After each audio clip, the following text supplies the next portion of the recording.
All right, welcome to Late Night Chats with Caden. I don't know what episode this is anymore. It's been a really long time since I've done one of these videos.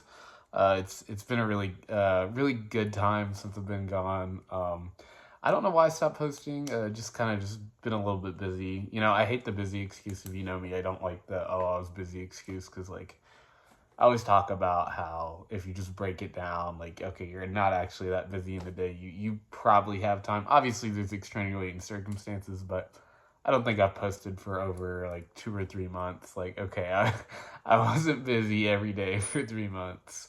Shout out to Chris Lee. I almost forgot to make this video. He said he wanted to watch me just rant about roundabouts, so that's what today's video is going to be about. And just ranting about how I really dislike roundabouts. I guess I'm going to get into why I don't like roundabouts. So, on paper, roundabouts are actually a really great traffic control device. They're safer, they're quicker, and overall, they're usually just prettier than other types of intersections that we have today. However, it is my belief that this is only in practice. If you actually ever lived around that roundabout, I have. My not my hometown, but that town I lived in for almost 10 years, almost a decade, right? Had a roundabout in the middle of it, and the traffic was always awful. You'd have cars stacked up for maybe over a mile, just one car. You'd be waiting there. You'd be in the roundabout for almost like 30 minutes sometimes. I'm not even joking. It was truly awful if you were in the roundabout at peak traffic hours. If you said it took you 40 minutes to get home, I would be shocked, but like I wouldn't be that surprised at the same time. In paper, in practice, people don't actually know how to use roundabouts, so their peak potential performance will never be reached in an actual real world environment. Traffic devices, control devices such as roundabouts, to me are similar to like communism. Okay, maybe great on paper, but they don't actually work in practice. Um, Whereas we should have a system or a traffic control device that actually does work in practice, such as a um, consistent like flowing traffic. I forgot what exactly it's called, but they have one in Charlotte, North Carolina, um, which is a really like great way of to them apparently of it like cuts off like 15 minutes on average on during the peak times of traffic. Yeah, why do I not like round?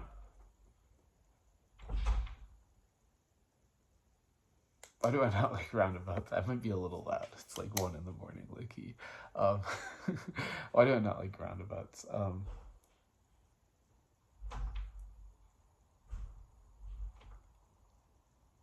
Basic. Sorry, really. Why do I not like roundabouts? So basically, it's just from lived experience. Of course, I really apologize for the gaps in the videos there. I don't want to wake anyone up though. I don't want to be rude. Um, as opposed to another like a stoplight or something like that. A stoplight will make you frustrated when you're just sitting there all day or whatnot. But it doesn't make you quite as mad as a roundabout because at least on a stoplight you can sit. I'm not recommending it, but you can sit on your phone. You can go check. You can shoot. You can eat it even if you eat even if you want to. However, with the roundabout, it's always constant slight motion when there's a lot of traffic. So you're moving ever so slightly forward the entire time. And it's purely infuriating. You don't have time to stop and look at anything.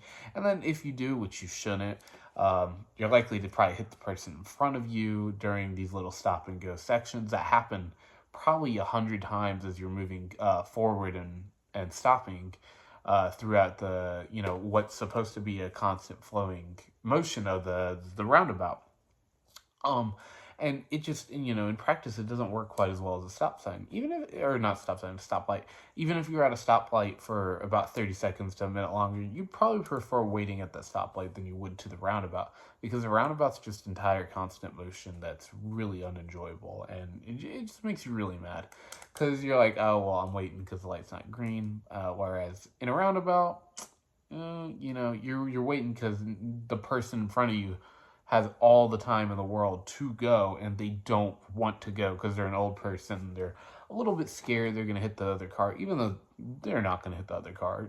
They're just not. Or on the other hand, you have an old person who decides to go when they shouldn't go, and then they do cause an accident, or they're about to cause an accident, and then it causes more traffic because one person has to slam on the brakes, and then everyone's all mad at each other because you almost got an accident. Nobody wants to get in an accident, and then yeah, that's just what happens. Whereas in an intersection or a continuous slowing like traffic device thingy, there is obviously a risk of collisions at an intersection. It's the most common place for a collision is actually an intersection. But as long as you stop at the red light, you're not gonna have that huge problem. Whereas, someone might just jump out in front of you on a roundabout. So if you're not accustomed to using a roundabout, they're really confusing to those who don't know how to use them. Roundabouts, look, they're not confusing. They're not confusing whatsoever. However, if you're elderly or if you're a really new, inexperienced driver, which is a lot of people are either new, inexperienced driver, have not encountered a roundabout before, or not consistently encounter roundabouts, or they are elderly. That is a vast, significant portion of the population. That's at least 30% of people, probably higher. I reckon that it's about 50% of people have not experienced a roundabout, and aren't proficient at using them, or are elderly or new drivers. Wouldn't shock me whatsoever. And those people are really susceptible to bad roundabout driving habits and patterns, which increase the amount of time you're waiting at a roundabout, and then also increase the lethality or the accident proneability of a roundabout. So half of all people are really bad at using roundabouts, which makes roundabouts not effective whatsoever. The other reason I don't like roundabouts is because they're European. Europeans love their roundabouts, and I do not like Europeans. I hate Europeans. Hate's a strong word, and I do not like Europeans whatsoever, okay? There's nothing I really like about Europeans. I mean, some of them are cool, don't get me wrong. I met some cool Europeans when I went to Europe. Don't get me wrong. But I don't like Europeans. I don't like Europe. I don't like Europe. I don't like Europeans. I don't like their culture. I don't like their roundabouts. Get their roundabouts out of the United States of America. I only want freedom-driven roads here. No roundabouts. We don't want roundabouts, okay? Does that have anything to do with why I shouldn't like roundabouts? No, it does not whatsoever. However, I am entitled to my opinion to not like roundabouts, due just to the sole fact that they are inherently European, or at least used by Europeans a lot. And I don't like Europeans. I think that's okay. I don't like Europeans. They don't like me. That's all right. They don't put ice in their water. They don't have AC in their freaking houses, or shoot, even their hotels they don't have AC in.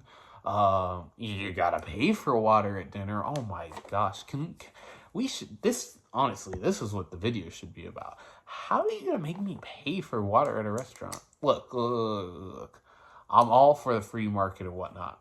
But dude, you can't be talking about some universal health care if you freaking pay for water in a restaurant. I don't even want to hear. And then, no. And then they talk about, oh, in America, you pay for a tip. Oh, stupid and silly American.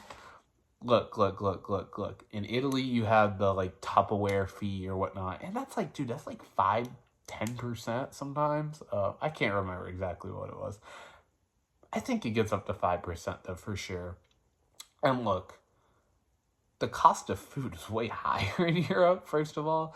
And it is not just because the not tipping part, you're paying the living wage to the person. That's not even why. If you take the exact same meal and you include the tip, a generous 20-25% tip, which that's a good tip. 25% for sure is a good tip. The cost of the food will likely be cheaper. It does depend on what you're eating, obviously, and what country you're in. But I'm talking about a nicer country, a nicer city in a country, one that's comparable to a United States city, and a similar dish you might get. Obviously, if you're getting a piece of bread or something like that at a restaurant. Obviously, that's not a real dish you'd get, but that would obviously be cheap, whereas ossobuco would be a lot more expensive. So yeah. So first of all, you guys totally pay a tip. I don't even want to hear it. If your country doesn't pay a tip, congrats to you. I hate tipping. I think it's really stupid. But, you guys also kind of have your tips. Most of you, not all of you, obviously. But a lot of you guys do still have tips at restaurants.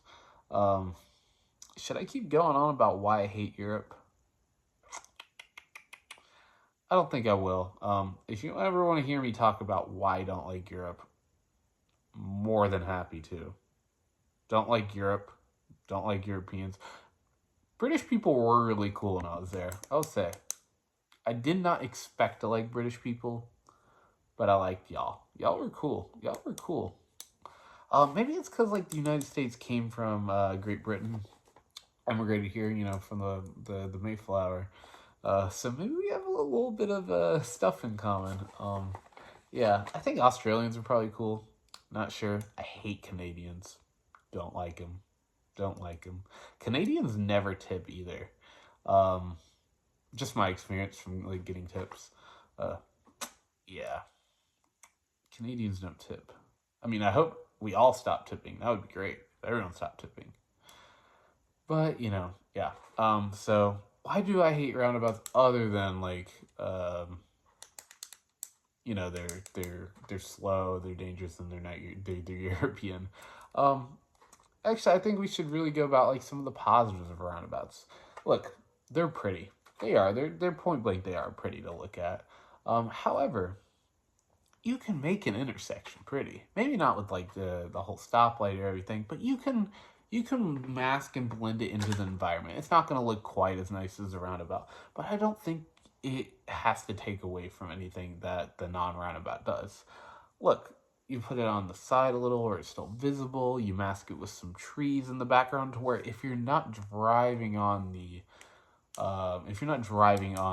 like intersection area type thing, whatever other traffic device you actually implement, traffic control device, you can still make it nice.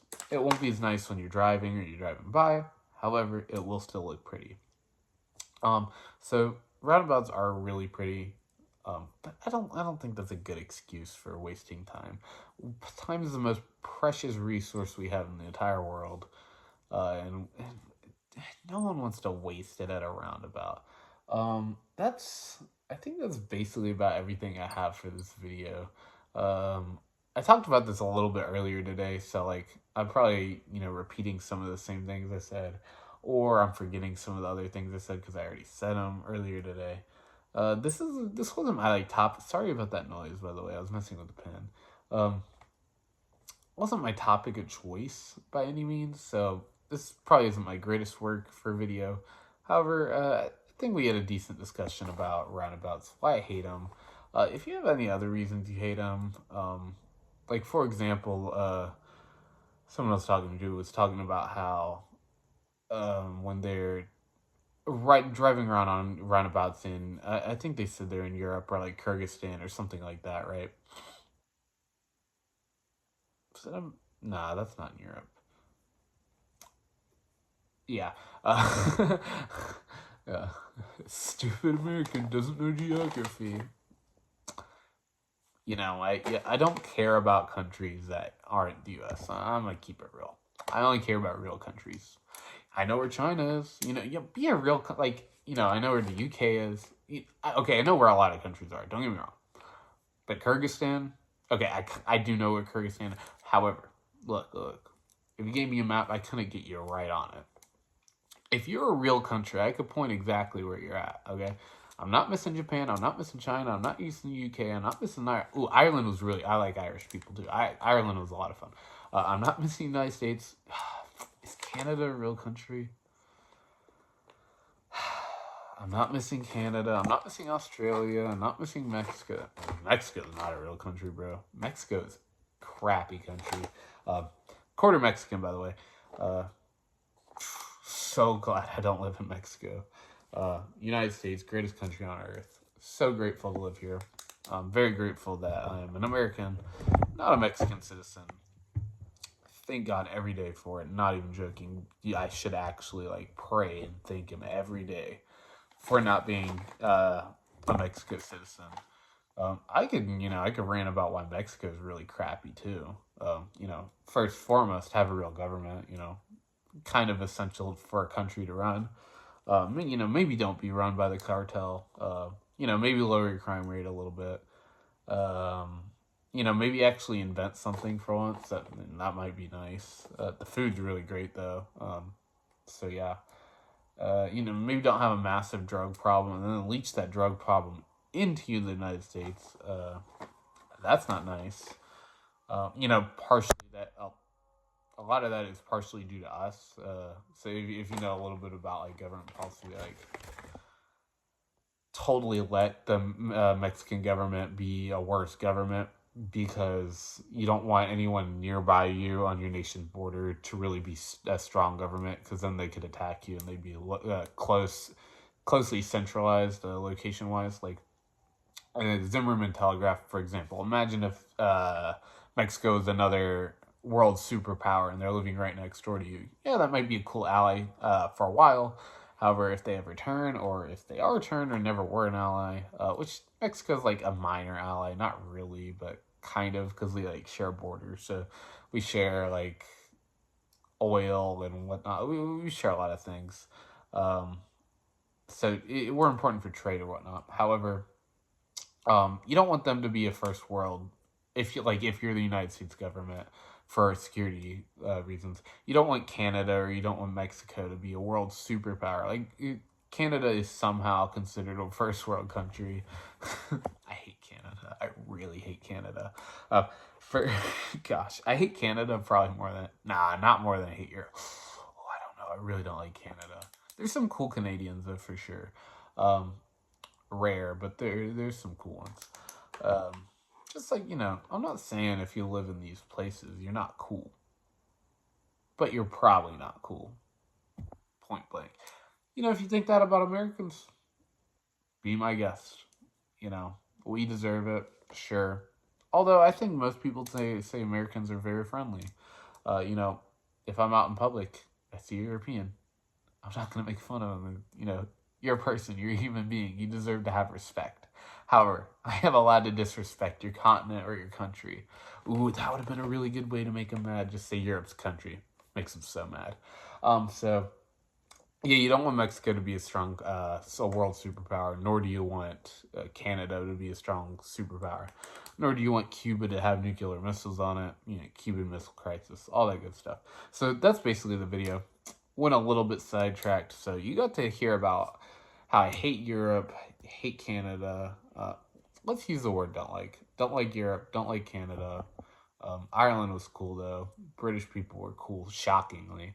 I didn't expect that. So shout out to y'all. Um,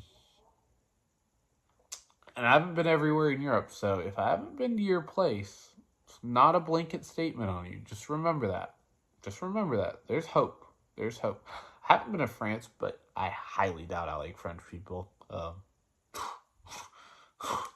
Not a chance I do. I'm gonna keep it real. Do not like France. Um, yeah. So I hope you guys have a great night. That's about it. I made the video all for you, Chris Lee. So I hope you watch it, maybe.